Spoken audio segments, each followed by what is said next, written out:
Hello, good evening. Thank you all for joining us. My name is Francis Dizon. I'm the Director of Student Services with the Saddleback Valley Unified School District. And we're excited to partner tonight with Aspire from Mission Hospital, Dr. Ryan Roemer and his team, which I will introduce in a minute. I just wanted to give everybody participating a little bit of background into how we came to host and come together for this event tonight, this webinar for our listeners. This is our first and hopefully first of many events to support our families in Saddleback Valley Unified School District with our partnership with Aspire and Mission Hospital. I met Dr. Roemer and his team for the first time actually last year, trying to put something together in a way to leverage resources to provide additional supports for our parents and for our students within the realm of mental wellness and health. Unfortunately, due to everything going on with the pandemic and school dismissal and distance learning, our first event partnering with them is in response to a lot of the challenges posed by the pandemic and distance learning and how that affects the family unit as a whole at home. So we felt tonight was something that we needed to do for our community.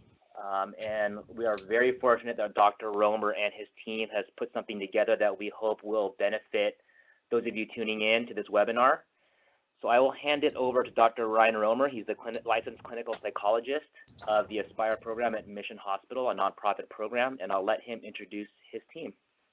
Yeah, thank you so much, Dr. Daison. I really appreciate it. And we are definitely also very excited and encouraged about this partnership.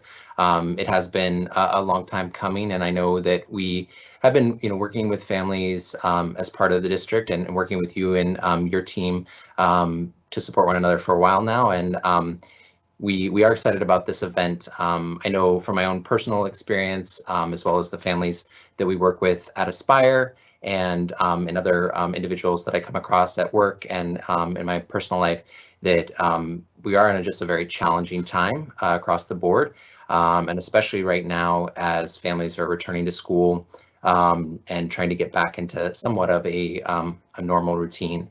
So we appreciate this opportunity and we appreciate all of you attending. Wanted to really quickly, a few quick housekeeping things. We will be recording this event, and so it will be available later. Also, for all of you that registered through our online event site, we will be sending out the PDF slides as well as some handouts that we'll be discussing tonight on the tips that we're including. And Saddleback will also be publishing those and making those available on their website.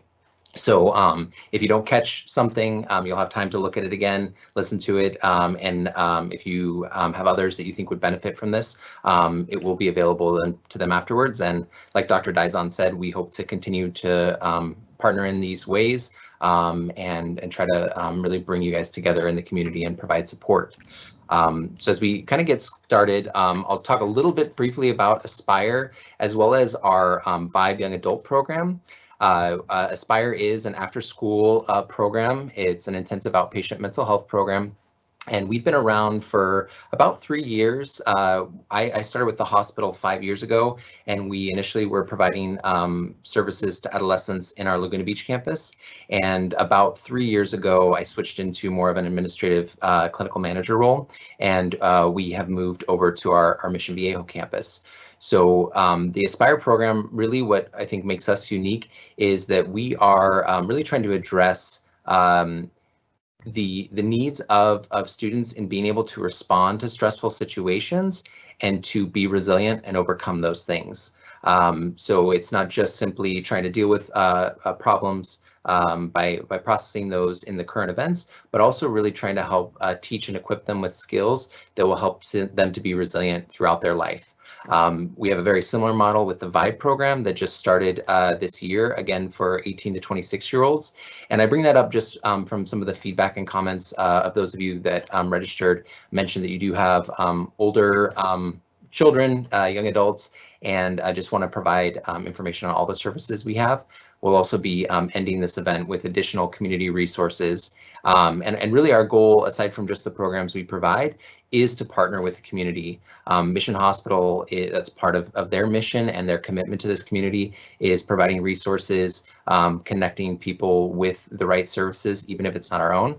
And so we hope in tonight, by sharing some of the skills and things that we've been teaching the families we work with, as well as some of the things that I think will be beneficial to you all. Hopefully we can help you with that, and we encourage you to kind of give us your feedback. So really quickly, in addition to that recording, if you can look while you're in the event, we have a little Q&A section off to the right-hand side. There's a little button with a question mark and 2 boxes.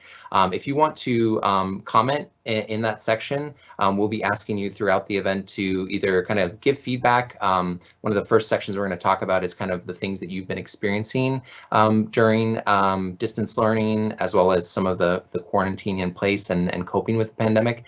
So if you want to just start sharing some of those comments there, we'll publish and share those while we're discussing it. And then later on, we'll be asking some question feedback opportunities, and we'll be posting those at the very end to kind of open that up. So I want to quickly introduce my other co-presenters on our team. Again, I have a wonderful team as part of the Aspire program. Dr. Theresa Cao is a clinical psychologist as well, and she is part of our team. And then, say that again. I said, hi, everyone. And then we have Merna Eissa, who is a licensed marriage family therapist. She'll also be presenting today. So we will be getting on to kind of the objectives and overall view of what's going to be covered tonight. Again, the main reason why we brought this up was because of what we've seen in our community. I know from my personal experience, I have 2 young kids, and it's been challenging throughout the different phases of this pandemic and the way that we've been trying to manage it. But I know, especially for families and the things that I've been hearing from people around me, I think it's been even more challenging, especially knowing how to talk to your kids about what's going on and how to support them, not only just from a mental health and kind of coping perspective, but also in their daily lives and functioning. So we're going to review a few kind of common experiences that everyone's experiencing to help normalize what's going on and really just validate the experiences that we've been hearing from others, so we kind of experience this as a community. We're going to start off with identifying ways to cope and support your child in coping with the distance learning that we're dealing with right now, and kind of that home environment. Understanding the importance of consistency in school attendance, as well as kind of going into what is more normal, typical behavior, and what responses are maybe more atypical or things to kind of monitor more closely as we all respond to this change and uncertainty. Again, want to normalize some of the challenging things that have happened and the way that we're all kind of trying to figure it out, but also help you all to kind of be aware of things that may not be normal and want to get help for. We'll talk about tips for the whole family to manage anxiety and stress and more mood issues, as well as lastly to really identify signs of anxiety or depression and where things kind of cross that clinical threshold, where really services through Saddleback Valley, through the counselors, therapists there, or other outside resources such as Aspire would be really warranted. And so in kind of starting off with these common experiences and observations we've seen, I'll just briefly share from my own personal experiences. Like I mentioned, I'm a father of 2 young boys, and really there's just been so much throughout this time that it's really hard to even begin to just share what these experiences have been and how to really put words to the challenges. We've gone through similar things of trying to do distance learning with my oldest son, trying to change things up and get logged into Zoom and other things, keep him engaged and entertained. We've dealt with the positive things of spending more time with our kids and having more opportunities to just focus together as a family, as well as a lot of the isolation and limitations of closures and parks being taped up and just yeah, trying to navigate what is normal in this situation? How do we still have positive experiences and create meaningful interactions while coping with these changes? And so that's just been my personal experience. I've talked with a lot of friends and family who also have had these challenges. And so again, just trying to acknowledge that. And if Dr. Cao can share a few things that she's heard from the teens that we work with as well. Hi, thank you, Dr. Roemer. Hi, everyone. Yeah, so I think as we all know, with change and uncertainty, there comes a lot of worry and fear of not being able to control our situation. And I think that's a theme that we've noticed across the board with the teens that I've been working with. And I've noticed with some of my kiddos, this overall theme of dread and sense of hopelessness about going back to school. I can give you an example. One of the kiddos a couple of weeks ago shared with me, the sense of overall hopelessness about going back to school because last semester, at the start of this whole distance learning really didn't go well for her, and she's feeling now like, okay, what's the point? This year's not going to be any better. She's really someone that is very much a hands-on learner. And, without that sense of direct instruction or, direct guidance, she's very fearful of how she'll do this year. So there's this overall sense of dread. And there's another kiddo I've been working with too, who, he already struggles with a lot of difficulty with learning and staying attentive and focused in class. And now that, being that your home environment is now your school environment, it's really hard to, have that sense of distinction and feeling like you're motivated or you're productive, or even that you can stay attentive enough, especially if maybe, these kiddos are coming from more of those chaotic home environments that have make it a little bit more difficult for them to stay, present in school and stay focused. So these are just some of the things that I've noticed, and I think it's just a very overall common theme of that sense of dread of going back to school. I think that, teens already coming off of summer break, going in back to, fall semester, there's already that sense of dread, but I think there's also a different kind of dread now that, distance learning has some limitations. So those are some of the observations I've noticed. I'm going to pass the baton over to Merna, who is one of our other mental health and wellness clinicians, to talk about her own observations with these kiddos as well. Thank you, Dr. Cao. Yes, definitely we're seeing a lot of dread as well. To just let you know, we are interested in your observations as well, so feel free to post it and let us know what they are. But a lot of the teens did experience a lot of thoughts about it's not going to be the same, I'm not going to learn,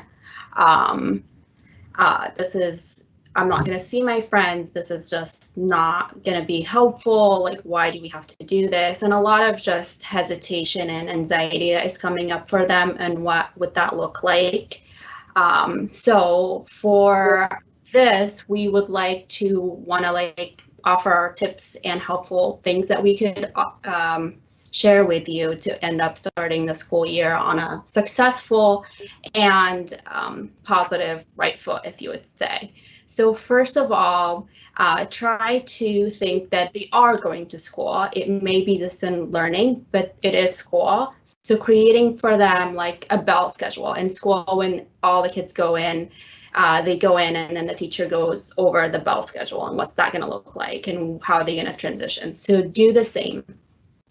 Create a daily schedule starting for when they're going to wake up, to when are they going to brush their teeth, when are they going to wash their face, when are they going to eat breakfast, when are they going to log in.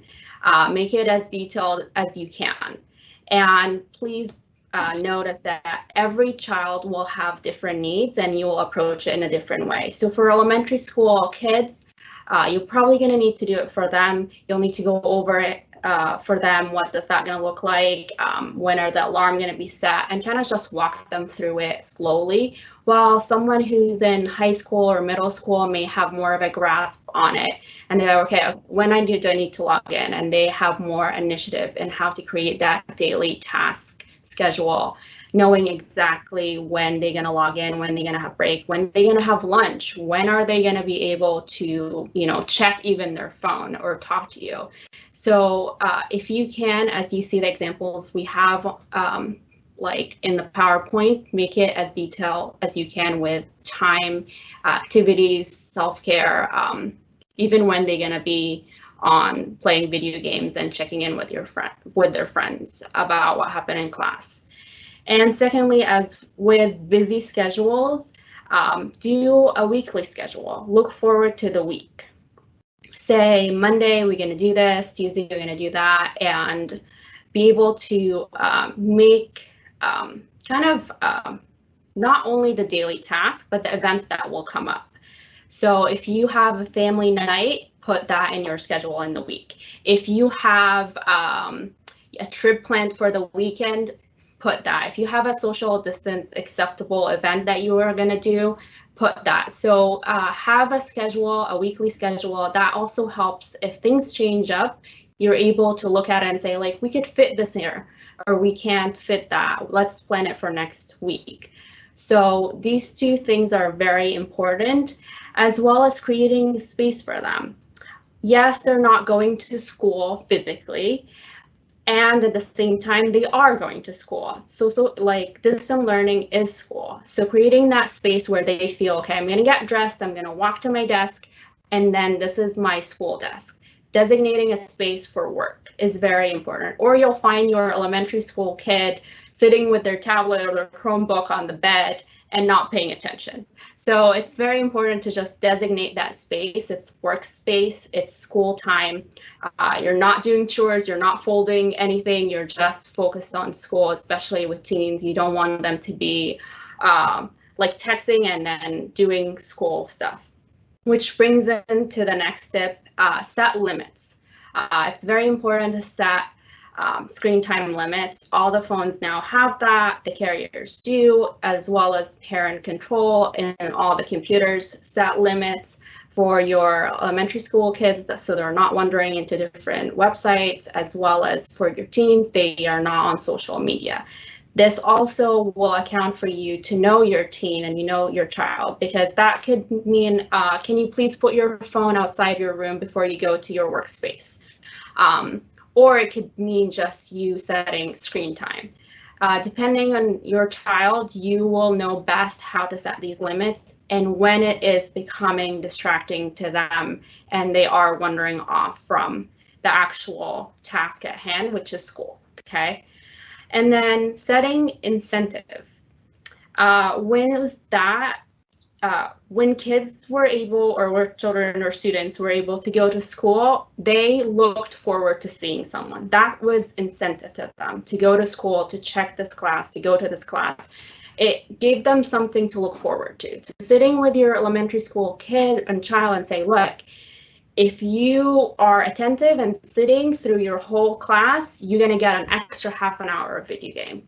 That's perfect. That's amazing. They could check this task and then they could look forward to that reward. Any incentive that will move your kid to be more motivated to accomplish going to school, attending, doing their homework in this time, use it. That could be as simple as, we're going to go out for ice cream, or we're going to eat ice cream between homework, to we're going to give you an extra time on the phone talking to your friend, or extra screen time, or a movie. Whatever it is, find it and use it to your advantage, okay?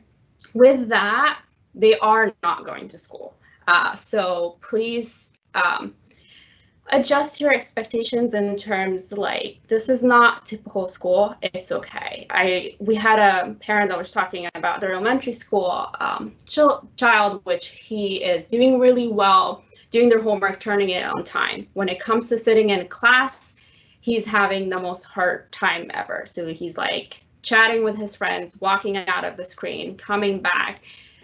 And this is where you're going to have priorities and pick your battles. They're logged in, they're attending, they are somewhat paying attention, as well as they're doing their homework, yet they had a hard day and they weren't able to sit in one of their classes. That's okay.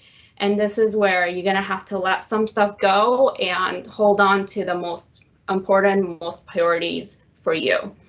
And then just seeking support. That could be calling the teacher, emailing them, calling your school counselor and saying, look, I'm struggling, to motivate them, or I'm struggling with this, or they're having a hard time with this. Do you have an advice? Do you have tips so I could get help with this? And seeking out help is very important, and that could be just for self-care.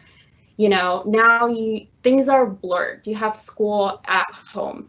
So just calling someone and venting and taking that time for yourself to say, this is really hard, I don't know if I could stick to it, is okay, because it is very hard and it is strange, and we're all are adjusting, your kids, you, the teachers, the counselor, everybody. So sticking to it is very important. This is where consistency gonna be a key, because this is a new thing, so it will feel strange. So when you stick to it, it will become the new norm, okay? Having the schedule, checking it, and being able to do that will be very helpful. And in another tip that I forgot was to set visual aids, to be able to have something in front of you and be able to check mark the things that you are able to accomplish, okay?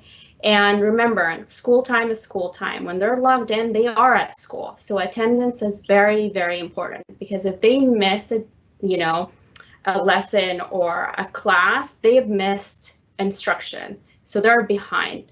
So being able to stay with your schedules and have your kids logged in and have their attendance done, and they're there and doing their assignment, is a key to the consistency. With that, we have a couple of comments about how to, yes, what we were talked about is how to best re-enter to school. Yeah. Ryan, you're muted. Thank you. Sorry about that. With the comment there about preparing kids to re-enter schools, also, Merna, if you would speak a little bit about kind of that balance between changing expectations as well as maintaining consistency, and just kind of speak, how do we balance, and where is that line between managing the day-to-day challenges, and kind of rolling with our kids if they need some additional support, or if they're not able to get something done, but at the same time kind of holding them accountable and keeping them engaged. How would you suggest people manage that? That is really hard, because it is a balance, and being flexible is key. Understanding, like we said, the priority and what are we mainly wanting to stick by, like them logged in, that's very important. Yes, I understand. But let's say you go in, you try to log in and you can't. The Wi-Fi is not working, okay? That's okay, that happens. That's where we're gonna have to just adjust and say, like, look, it's not working. It took half an hour to log in and find the right link. It's okay. Tomorrow we'll set it up as a bookmark in our computer and it will be easier. And learning and being able to adapt, that's very important. And the same thing, understanding things are not going to go always the way we want it to, and that's okay. And being, kind to our kids and us and being able to let it go, that's where it is.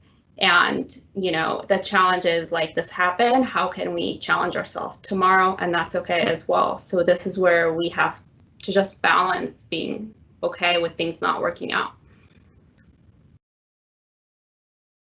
And then with that, kids will respond very differently. And I will hand the time back to Dr. Cao, where she could speak a little bit more about typical responses. Thank you, Merna, for that. Those really helpful tips. I think these are all things that we want to provide for all of you parents out there, because we know that this shift and this change is really not easy for anyone. And I wanted to also address and help you distinguish, we were just talking about adjusting your expectations. And so I want to help you understand too, the difference between what are certain common reactions or typical things that we expect to see, as a result of change and uncertainty, and what are some things that maybe we need to pay a little bit more attention to or caution ourselves with, and maybe at those points seeking out some help. So just to give you a few examples, and this list definitely is not exhaustive to any means, but just the whole idea and concept of worrying, right? I think as humans, we all know, like, it's in our nature to worry, and worrying it within itself sometimes is a protective mechanism. So especially with this pandemic going on, worrying about our own safety, the safety of our loved ones, worrying about what circumstances will come in the future, those are all very normal things. But when it becomes a little bit more problematic is when we start seeing maybe your middle school kiddo is starting to ask you, like, hours on end, very obsessive questions such as, are you going to be okay? Am I going to get sick?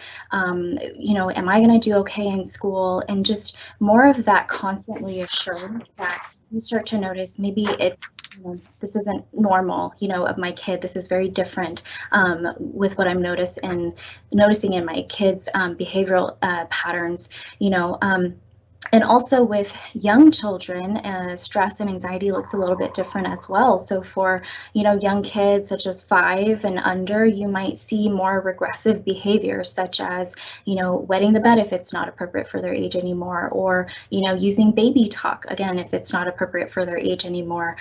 You might see a lot more clinginess to you or attachment. And the moment you leave the house, they're really concerned or worried or freaking out that something might happen to you. You also might see more of those physical, like, psychosomatic symptoms where anxiety kind of manifests as physical symptoms such as, stomach aches, headaches, and things like that. And then you also might see your kiddo acting out a little bit more. They might be a little bit more combative with you, saying no, yelling and screaming, crying, throwing more tantrums. Those are some things. If you start noticing these things are a lot more out of the ordinary, it might be a reaction to the stress and anxiety they're experiencing. And at those points, we're hoping that you kind of reach out for help before it gets worse. Another example is just feeling very uncertain and confused, for these students, feeling confused and uncertain about what their role is, what the expectations are for school. I think everyone's kind of adjusting to what those guidelines and expectations are, and that's completely normal for your kiddos to feel a little bit more uncertain about those things. When you start to, when you might want to start to worry is when you start seeing like they're complaining a lot about their day-to-day schoolwork. You see that they're not turning in their assignments anymore. They're not engaging in school at all. Even they're not opening their laptop or even waking up on time for school, and you kind of see more of that resistance and avoidance behavior. That's a little bit more of the time where you might want to perk your ears up a little bit more and say, okay, this isn't right, this isn't how they used to be, and start to notice these are patterns that might start to develop, and try to intervene as early as possible. Other couple of things you might see is your kids might feel a little bit more sad just because they're not able to see their friends as often, or they might be bored because they're not engaging in their extracurriculars anymore because of social distancing, so they don't have those outlets anymore. Being sad, being bored, those are very common things, and I think even as adults we can really relate to this one, especially if we've been really well connected socially and now we don't have those outlets anymore. That makes a lot of sense. But when you start seeing maybe your kiddos are pushing everyone away, pushing you away, they're not joining family dinners anymore, they're taking food up to their rooms and just isolating and withdrawing, that's when we want to start to worry a little bit more, especially if it becomes a pattern, right? If they're not even engaging in some activities that maybe could help them cope, and they're a little bit more resistant to that, definitely we want to pay attention to that a little bit more too. And then just one other thing I want to touch on is, I'm thinking in terms of like transitioning from summer into back to school, being on summer break, being home 24/7 in the comfort of your own home, you might, your kids might be not eating as well as they should be, eating more junk food, or, sleeping at odd hours of the day, staying up playing video games. Those things, you kind of expect to see just given that it was summer. And sometimes you might see those kinds of patterns of behaviors trickling into, starting school again. It's hard for them to get up in the morning, things like that. But when you start to see more of a deterioration in their day-to-day functioning, such as their hygiene habits are way off, they're not, say they're used to showering at least every other day or every single day, and now they're showering maybe twice a week. They're wearing the same clothes, 4 days in a row and haven't changed, so their hygiene's all out of whack, so to speak, or their sleep is really, really poor. They're up all night worrying so much about school they can't sleep, or their sleep is just very inconsistent and there's no set pattern or consistency. And then say if their eating patterns are really not up to par anymore. They went from eating 3 healthy meals a day, and now that you only see them eating 1 or 2, and again, that whole idea of it being a lot more persistent and pervasive. Like when you notice these patterns a little bit more, I encourage you to really seek out that help, because these are things that we might consider as like maybe subclinical.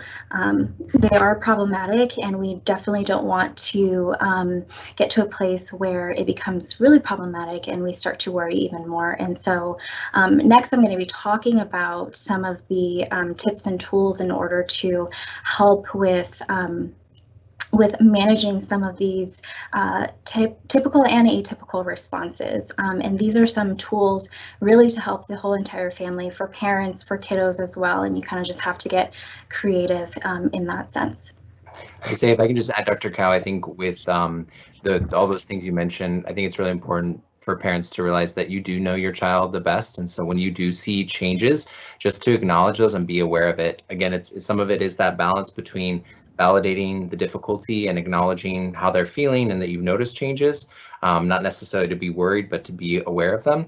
But then also, as you not to ignore or dismiss that voice inside that kind of says this maybe is something I need to pay more attention to, and that I am concerned about some of this changes in behavior. So sorry, I just want to add that. Yeah, thank you. Yeah, definitely. I think it's more so of being able to acknowledge and recognize some of these things, so that if they are things that we want to be able to pay more attention to and look out for, then we encourage you to seek out that help. And so I want to address some of these tools and tips that are really more cultivated specifically for you guys. I'm sure you can, Google how to manage stress effectively, and you might find a whole list of different things, but these are really specific targeted tools to really help you understand why is it so important to take care of ourselves, not just during this pandemic, but always. So first and foremost, I want to talk about checking in with yourself regularly. So what I mean by this, and this is something I actually really emphasize to all the families and kiddos that I work with here, is one of the best things and best ways to improve your means of coping is to check in with yourself regularly. So for example, if say your kiddo is really sick, some of the questions you might ask them and that come naturally might sound like, how are you feeling? What can I get for you? What do you need, right? And most oftentimes those come easy when it comes to someone else that we love, but it's very hard to turn it inward and ask ourselves those same questions. So I encourage you to ask 3 basic questions. So on a scale of 1 to 10, how am I feeling? So rate yourself 1 to 10, how are you doing in that very moment? Second thing is asking yourself, labeling your emotion. So how am I feeling in this moment? And third thing is to ask yourself, okay, if I'm feeling that, then what do I need to give myself in this moment to really be able to cope well in this moment and move through that emotion, right? So it might sound like, okay, I'm feeling at a 7 or an 8 right now. I'm feeling very anxious. I'm feeling very dysregulated. And right now I need to take a break. I need to go take a walk or take a warm shower to just help calm me down, right? And the better that you get at doing that on a regular basis, the more mindful and aware that you're experiencing your moment-to-moment experiences, and so that you're able to recognize what it is that you need, and you build that muscle memory to help yourself cope more regularly, right? And not just when you need it the most, it's on a regular basis. So I would encourage you to even set an alarm 3 times a day, morning, afternoon, nighttime, to really check in with yourself and ask yourself those 3 questions. Okay, and so that leads me to my second tip, is creating a list of coping skills. And I would encourage you to do this as a family, kind of like a family project, whether it's after dinner, having a family meeting, whatever the case may be, but everyone creating your own personalized coping skills list. And that means identifying for yourselves, what are things that I really enjoy doing? You know, what are some interests, some hobbies that I have? What are things that are ways of coping that I know really work for me or have worked for me in the past, and bringing those back, right? And creating a list for yourself to really have an easy access to it, because sometimes we forget to use skills, or we forget to take care of ourselves in the moments when we're just completely in distress, right? And the reason why I want you guys to do this as a family is because you're able to share that with one another and recognize what the other person needs in moments of stress. So for example, if mom, you see your kiddo, you know, really stressing over school, you might say, okay, I know my kid really likes to listen to music or really likes to draw. So you might prompt them and say, honey, it seems like you're having a really hard time right now. How about take a 5 or 10 minute break, and let's go, you know, get a piece of paper, let's go draw, you know, and we'll come back to this when you're feeling a little bit more relaxed, right? So the idea is really just to have an easy access coping list, and I would suggest having 2 copies, one on the go for you. You know, you can put it in your wallet, your bag, your backpack, whatnot, and then one at home somewhere stationary where, you know, we have easy access to it, just so that you have it everywhere you go. And then the third tip is remembering your locus of control. So this whole idea is, and this concept really means, in a situation where maybe we don't have control and the circumstances we really don't have control over, what are the things that I can actually adapt to? Those things are within my control. Like, how do I adapt to this situation and acknowledge that maybe, okay, and accept just, you know, I don't really have control over the situation itself, but I'm able to do certain things to help myself work through this situation, right? So for example, COVID is a, you know, really relevant example, you know, so we can't necessarily change the circumstances with COVID, or the reality that COVID is what it is, and yet we're able to wear our masks, we're able to socially distance, we're able to control certain aspects to help ourselves work through and navigate that, right? So just remembering what is your locus of control. And I think sometimes for people who are just more prone to anxiety, and have a difficult time managing their stress, sometimes feel like they have to control everything. And so I think remembering and identifying what your locus of control is in that moment, there is a sense of relief where you can feel like, you know, okay, I don't really need to control the situation itself, I just have to adapt to it, right?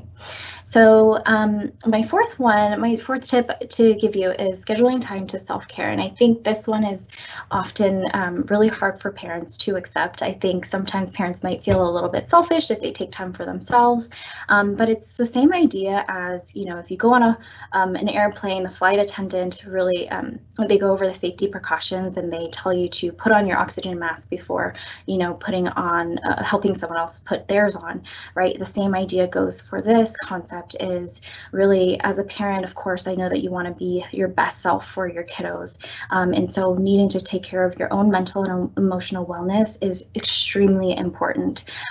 So this might look like scheduling time for yourself for an hour, same time, same day of the week, you know, and it's something you look forward to, so it's kind of like an incentive for yourself as well, or scheduling 5 to 10 minutes a day for shorter amounts of times for self-care, right? And I would say one of the most important things about this is to not cancel on yourself, because you're going to be doing yourself a disservice. You're going to be doing your kiddos a disservice if you're not taking care of yourselves and having that discipline and building that muscle memory of, okay, I need to go take a break. I need to go take a walk. I need to go do this or that in order to manage my levels of stress and be my best for my kiddos. And, I would encourage you guys to do the same and help your kids, prompt your kids to do this themselves, because they have a long school day and it's really stressful. And I think they're just trying to adapt, they're trying to adjust. And so helping them to also schedule their own self-time for self-care, plugging alarms in their phone or plugging in, appointment times for themselves would be helpful. And then being able to validate and encourage others. I think that, of course, we want this for ourselves, to be validated for what we're going through, and also, having a cheerleader in the back to kind of cheer us on. I think, though, if we're able to provide this for other people and they respond really well, and it boosts their mood, we see oftentimes that we also feel good about that and being able to lift someone else's spirits, especially your kids. A simple statement such as, I see you working so hard. I know this class is really hard for you, and somehow you're powering through this assignment. I don't know how you do it, but you're doing such a good job, and I'm so proud of you, right? Something like that can go a long way for these kids that are already struggling so hard with adjusting back to distance learning or just school in general, right? I think something like that can boost their spirits, and then in turn boost your own spirits. The next tip is to stay active and engaged. This one is a tricky one just because of how limited we are with socially distancing and things like that. But I encourage you guys to get creative as a family. What are some things that I can do or my kids can do to stay, increase our levels of dopamine, that really feel good hormone, that pleasure hormone, and cultivate and continue to stimulate our brains. What can we do? Maybe it's going on YouTube and looking at a workout video and doing that at home, or, if your kiddo has a sibling, going out into the backyard, throwing around a ball, or just doing active. It doesn't even have to be sports. It's just staying active, getting up, getting out of bed, doing something productive, right? So I would encourage you guys to get creative with that. The next tool is to identify 3 good things. And I think, especially in really tough times, such as, current unprecedented times with COVID and distance learning, I think it's really hard to think about the things that are going well. And we often, our minds kind of turn towards the negative and think about the things that are going wrong, and so I would encourage you to help your kiddos practice this skill, is to reflect, at the end of the day, when you're getting ready for bed, reflect for 2 to 5 minutes on how the day went, right? And identify for yourself and for your kids to identify for themselves what actually went well during that day. It didn't have to be great. It doesn't have to be like the best thing ever. It could just simply be, my kid got up on time to go to class today. My kid felt like they were, successful in class today and they learned something new. Small things like that, I think we tend to overlook. And I think that being able to acknowledge all of these little steps that get us to feeling a little bit better about our days, it makes things a little bit easier on ourselves. And I think when you can help your kiddos practice that now, and especially if they're young kids and they can start practicing it now, I think that's all the better for them. And then the last thing is to really be kind to yourself. I think we'll forever be our own worst critic. And I think, a lot of the teens that I work with, very self-critical, and so this one is a tough one. I think we have to remind ourselves that during these unprecedented times, we don't expect to, we never really expected for this, 2020 year to happen, and yet it's here. So being able to acknowledge that, okay, I didn't think that I had to become a part-time teacher, you know, this year as parents, right? And yet you're a part-time teacher, you're a full-time employee, you're a full-time parent, and yet all of these things are happening. And so being able to also adjust your own expectations for yourself and say, you know, this is really hard. This is not an easy job to do or jobs to do. And so being able to recognize and be able to have that sense of compassion and empathy for yourself and really acknowledge that, you know, I am giving myself the benefit of the doubt, right? And for your kids in the same way and same manner. So all of these tools are really just to help you in your day-to-day life, your day-to-day functioning. And I'm hoping that you can start practicing these like tonight even, and really help your kids understand the importance of using these in their, especially throughout their school functioning as well. And so I'm going to pass it on to Dr. Rummer to talk a little bit more about science of clinical depression and anxiety. So thank you, Dr. Roemer. Yeah, so thank you for that. And again, one thing I want to leave everyone with as we go through these slides really is the idea that even though we are in a very difficult situation and everyone is struggling, whether it be the teachers, administration, I know as a parent, especially trying to deal with my own stress as well as that of my children. It doesn't mean that we have to suffer alone. And so our hope is that really by identifying some of these strategies that might be things, again, that you already know, but can start practicing and implementing yourself, or things that you may not have thought of and can try to like add it as a habit. That it really does have a shift in your day-to-day experience. But we also, as clinicians, and kind of our role in the community is to address these things that are more of a clinical issue. So again, I shared with my team that I've left home, and my wife, who has been furloughed, she works within the schools, and she has our 2 young kids. I've left in the morning and come back, and they have been in the exact same clothes that they were in when I left. And in some ways that, you know, it's not a bad thing. They don't have anywhere to go. They don't have necessarily specific tasks they have to be in. They're young as well. And yet if that kind of becomes the norm over a long period of time, and or if they, you know, obviously they're young, but if your older kids or teens stop showering, stop being willing to do a lot of the things that they normally were open and willing to do, that's when we really start looking at more of a clinical sign of depression or anxiety or other mental health concerns. And so again, I'll go through some of these and try to address it with how younger kids and older kids look at that. But again, just trusting your gut and really looking at when do these things start to become more problematic and dysfunctional. In mental health, you know, someone can have depressed mood or be anxious or worried about things. But if they are still functioning well, it's really not necessarily for us to decide that they have some sort of clinical depression or anxiety symptoms.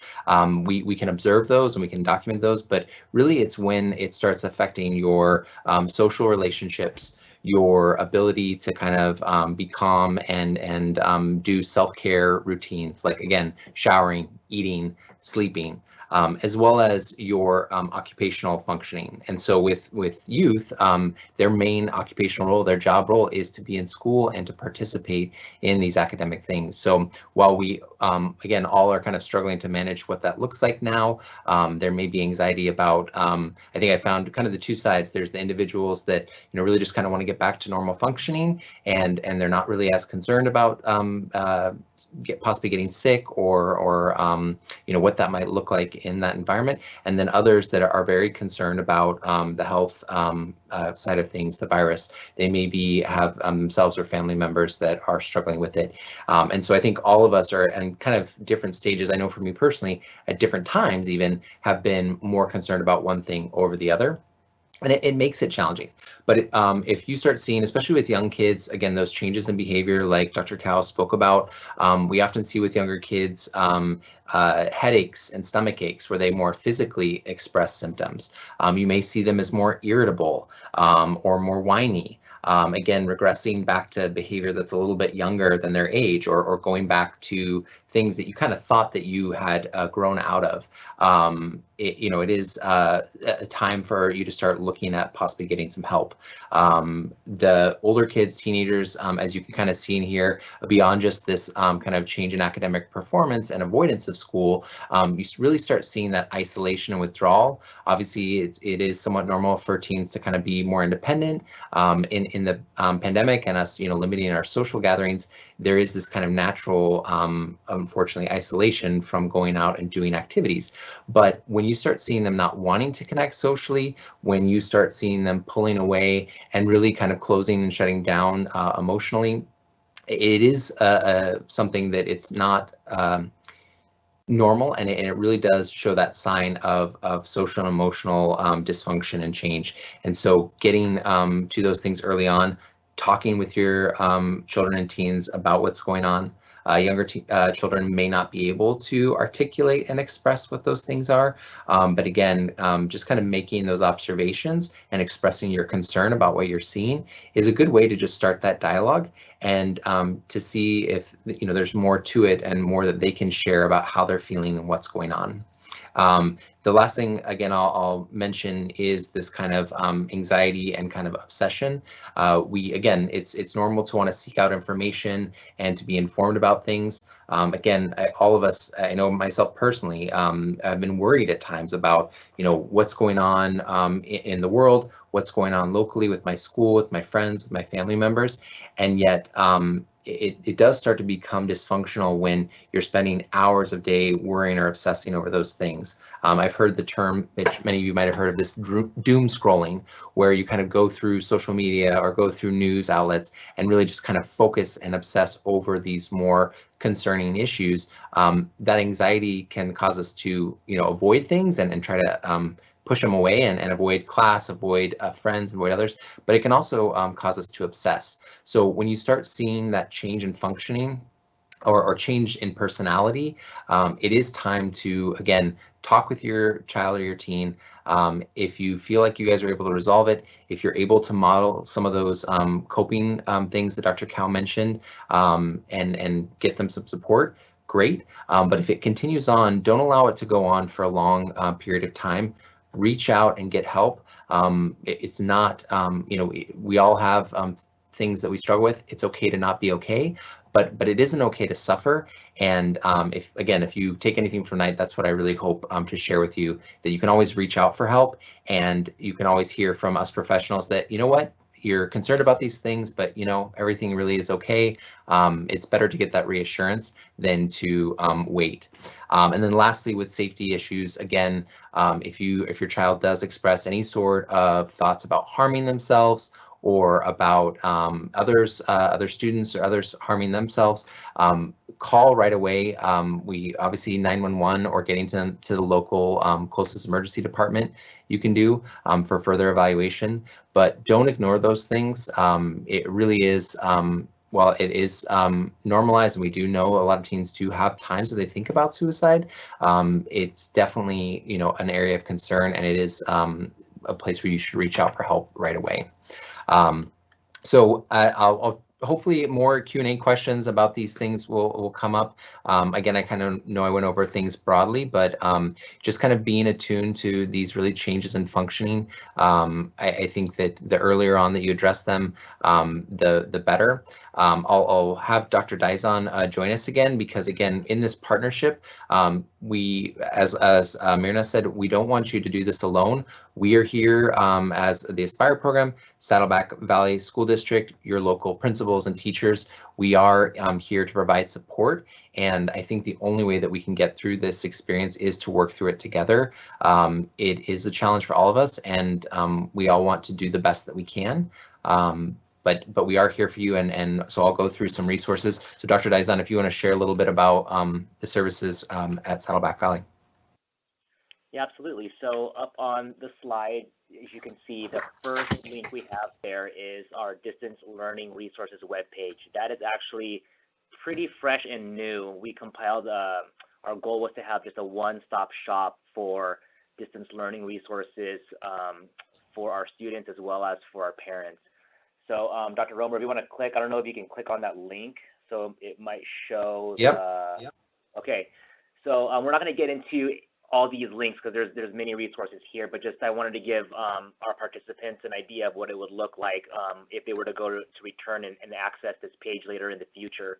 But we did our best to cover all the different topics and areas that students and parents would need or could possibly benefit from on this web page. So as you can see that Dr. Roemer has been scrolling, you can see some specific topics, some we've even covered tonight, but it's also breaking down by level, elementary, intermediate, high school, and everything is there that you would need to access for distance learning. The second link we have on the slide is the SVUSD Mental Health Resources webpage. And I really want to give a shout out to our coordinator of counseling, Michelle O'Neill, who has worked with her mental health counselors on this webpage. Again, the idea was to have a one-stop shop because we know during this school dismissal, it was really difficult sometimes for parents to find what they needed. Sometimes some information was in a different department's website or their school's department's website. But we really wanted to put an effort to have everything there for our families and our students. So if Dr. Roemer's on there, I can see it right now. Again, this is a host of community linkages and resources, soft and hotlines, as well as mental health apps and a lot of self-care resources for students. Obviously, you can see the flyer right there for tonight's event. But again, all those plus signs are drop-down menus, and they're broken down with by level for many different topics, as well as live links to websites, as well as contact information. And that's on if you go to our main landing page for the district website, it's under resources and mental wellness. And then the last one is 211oc.org. I know that Dr. Roemer's team utilizes this resource, so we do too. If Dr. Roemer, if you want to click on that, we're not going to get into all the tiles on that landing page, but it really is a great, it's one of our resources that we really depend on here in our school district. I know other school districts really rely on 211OC for families in crisis or need that need immediate assistance for various challenging issues that they may be facing. We do know that because of this pandemic, there's a lot of economic stress that's been put on families, as well as families that have had to move. And so 211 provides a good resource for families in those tough situations where they need some last second support. So yeah, those are the three main resources that we wanted to share, at least from the district perspective, that we wanted to make sure that our participants were aware of. Yeah, and that 211, you can also call the number directly and usually get a live person for help. So if you have any challenges navigating the website, you can just use that number 211 to call and get that help. So yeah, there's a lot of great resources there. Thank you for going over those, Dr. Daison. We will be, like I mentioned earlier, we will be sending out these slides, and inside the slides there, you can just click on the information about those resources and it will take you directly to those websites via the links. So you should be able to find those. We'll also be going over another set of resources here for more specifically outpatient mental health resources. Again, most of these services are listed on the 211 website, and Dr. Dizon and the team over at Saddleback Valley and Michelle, they really have, as we were preparing for this event, we kind of had some ideas of what we wanted to put together, and then when we went to their website and looked over all the resources, we're like, oh, they pretty much have everything covered. So it really is kind of a one-stop shop with things for mental health, for parents, for caregivers, as well as other tips and guides. So please go check those sites out. And like I said, we'll be sending those out in our email at the end of this event. And then with the community mental health, again, our Aspire program, we are a program for 13 to 18-year-olds. It's a group-based program, and we do have groups 4 times a week. We are currently serving people in person and following all of the social distancing and masking guidelines, as well as screening people. But we also have some options for telehealth if needed. Western Youth Services is also a great program, county contracted program that provides services in the area, and our local South Orange County Family Resource Center.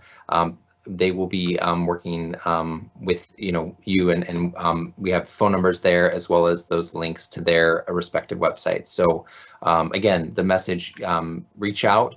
If you want to call any of our programs, I know, and I listed these programs in particular because they really are committed to the community, to getting you to the resources you need. So if we at Aspire can't help you, if one of the other programs, Western Youth or South Orange County, or obviously Dr. Daison and his team through the district, we will get you to the right resource. And we're just thankful, and we hope that you can share this with other parents as well. So thank you all. I appreciate it.